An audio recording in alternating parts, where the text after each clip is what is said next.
Take the challenge out of soap making with this simple recipe and easy instructions on how to add really nice embeds to your soap. The first step in making soap is preparing your workspace and gathering all your necessary materials. So here I have my gloves, I have my strainer, my spatula, my thermometer. I have a little silicone placemat that I use to store all of my items. And then of course I have a stick blender.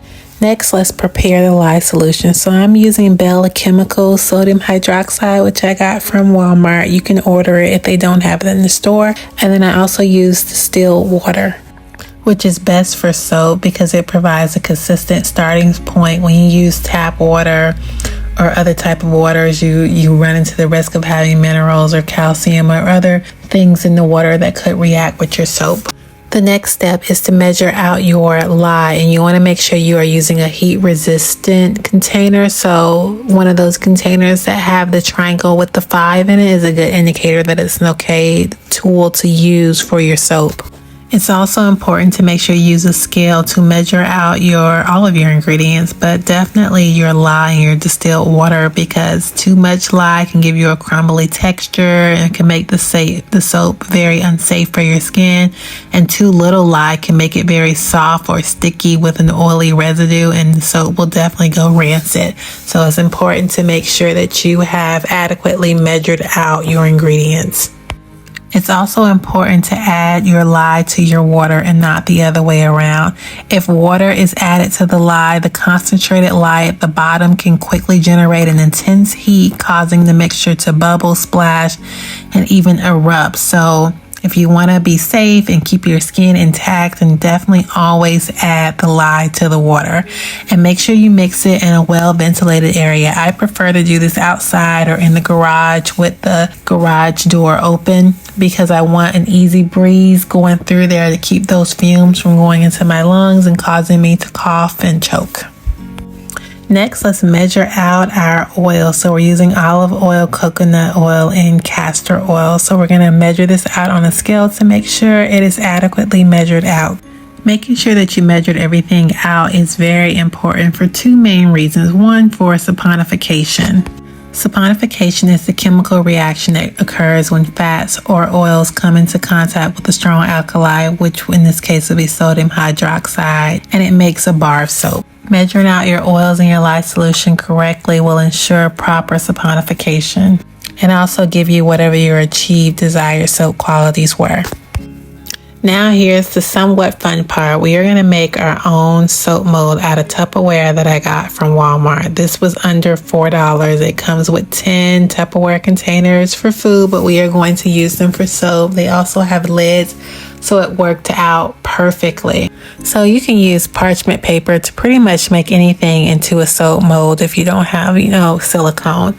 So here I am just going to use the parchment paper to measure out over the container so I can get the correct size, or as close to the correct size as possible.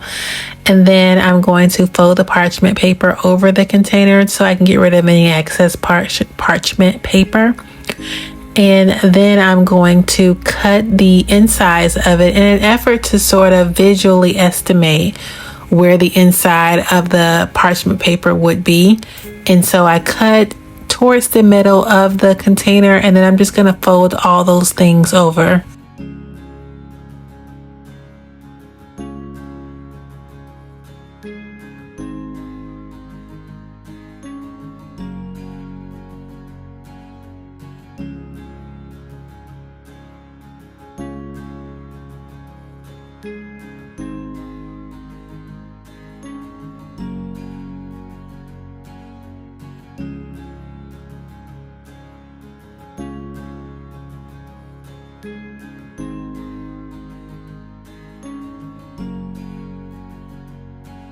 To make this parchment paper as effective as possible, I'm going to take the two longer ends. I'm going to cut the top of them so that they could cross over the container. And then I'm going to take the middle part, because that's going to keep all the soap in there. And I'm going to use a binder clip or tape to pull that side down. For the longer size, I just use tape. And now you have your own handmade soap mold. And now we are ready to make soap. So we are going to start with our protective gear. So we're going to put on our gloves. We're going to put on a mask. We're going to make sure we have on our long sleeves as well as our long pants because we don't want any lye getting on our skin and burning us. Embeds are just simply decorations that can be added to your soap. They can be added on the top or in the inside. So in this case, I have some that are going to be added to the top. These are embeds, or these are roses that I made on day 3 of the challenge, where I just used the extra soap batter and I put it into this silicone mold, which this is actually like a chocolate silicone mold that I got from Hobby Lobby, but Walmart sells them as well. And I just put the extra soap batter in there. Now you can use melt and pour soap to do this, because had I done it with melt and pour soap, I could have done it the same day that I intended to make this soap bar. I could have done the embeds. However, I wanted it to be cold processed soap because cold processed soap tends to be on the softer side for a little bit longer, whereas with melt and pour soap, it's usually like rock hard within 4 to 6 hours. And the problem that I have with using melt and pour, at least for this soap, is that when I put it on my multi-cutter, if it's too hard, then it could break my wires, and I didn't want to do that. So I said if I make it with cold processed soap, then I know it'll be generally soft, so I'll be able to add it to my soap 2 days later, because I literally made this soap bar 2 days after I made the embeds, and I knew that I would still be able to cut it without any issue. With colors, I like to mix them ahead of time just so I can avoid any speckles of color in the finished soap bar.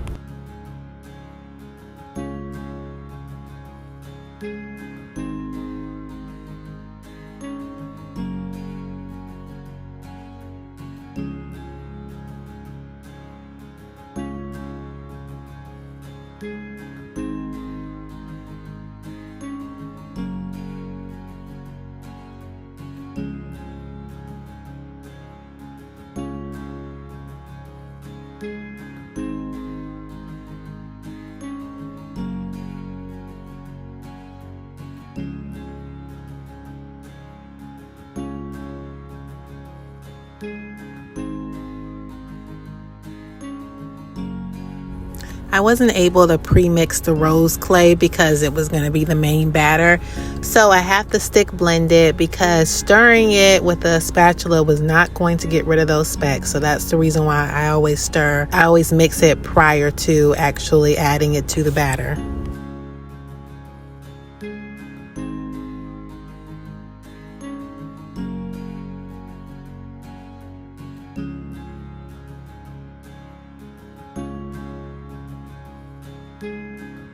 So this is called a in the pot swirl. So that's really where you just take the other colors that you have and you just put them inside of your main batter. Some people put them like in different corners of the main batter and then just give it like 1 or 2 stirs. Some people put them in the different corners and then they actually like shake the container with the main batter just to kind of mix the color up. But I am just going to do a quick little stir. I don't want to mix it too much, because if you do mix it too much, it will get all muddied and you won't be able to see the different colors, which kind of happened a little bit. Like you could barely see my rose clay, but it's there. Y'all know it's there because y'all saw it when it was put there, right?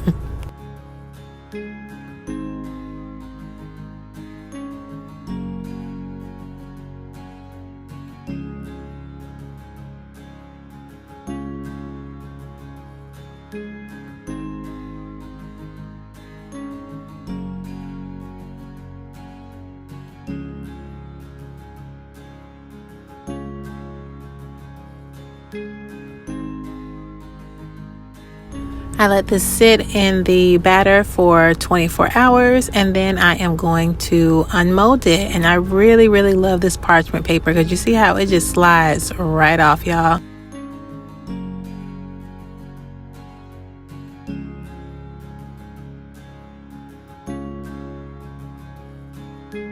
You can cut this soap with just a knife, but I happen to have a multi-cutter, so I decided to use that instead.